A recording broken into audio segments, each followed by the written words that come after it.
Alright, football fans. It's July 9th, 2019.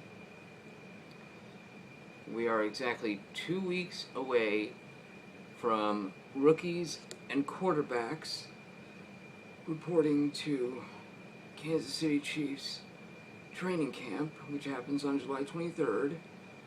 Other veterans report on July 26th. And oh my God, what a bombshell. The Chiefs get the news today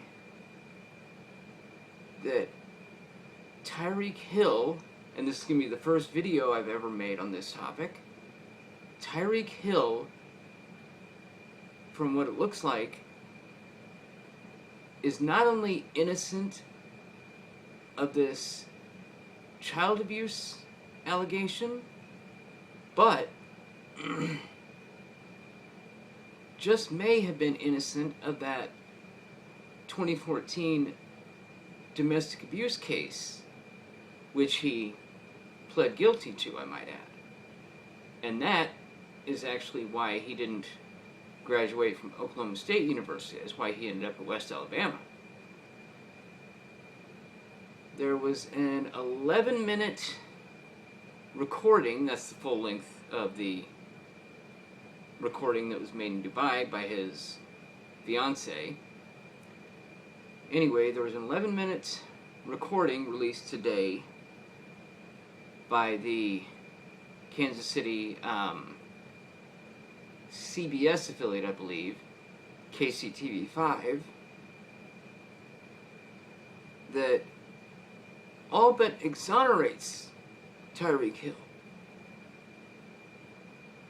So, I'm not going to make any predictions here as to what happens, but what I wouldn't be surprised to see happen is the case into Tyreek is closed, and I'm not going to say her name, but his fiancée ends up the target of the child abuse investigation and ends up arrested, and possibly she ends up facing charges in Oklahoma for perjury due to that domestic abuse case from 2014, which he ended up, again, pleading guilty to. All because, I'm guessing, he didn't want to face any jail time.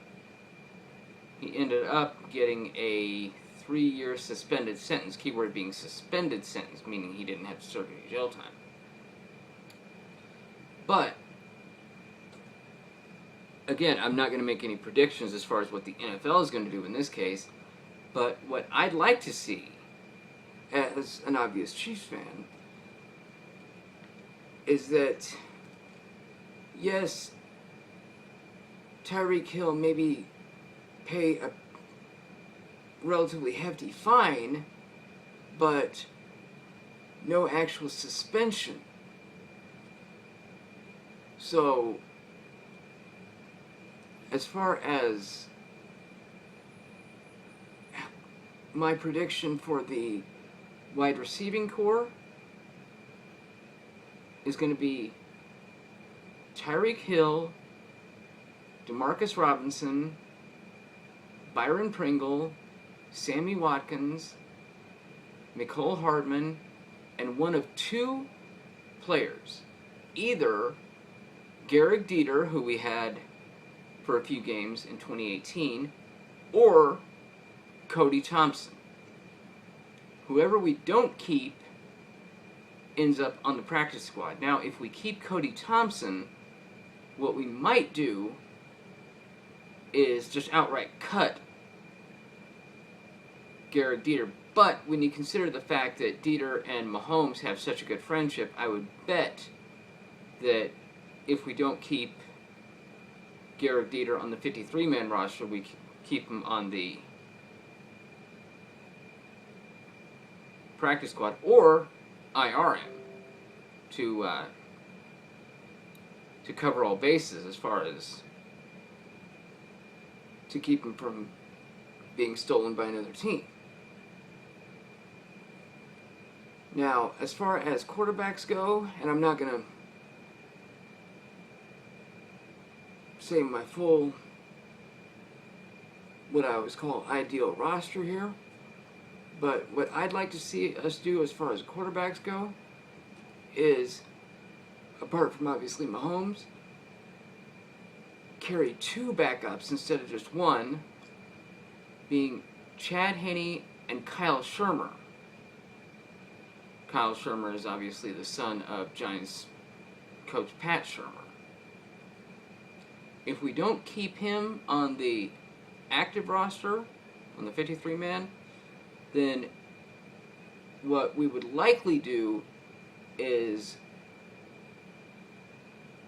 that's who we would put on injured reserve to keep teams from signing him to a contract. This way, since Chad Henne is in his last year as a Chief, the 2020 staff could theoretically be Mahomes, Chase Litton, who we had as an undrafted free agent in 2018, and Kyle Shermer. But going back to the Tyreek Hill situation, I won't lie, I was of the mindset in the beginning that we should get rid of him only for the simple fact that I didn't know all the facts, plus it was making the team look bad. But once things started looking like he was innocent,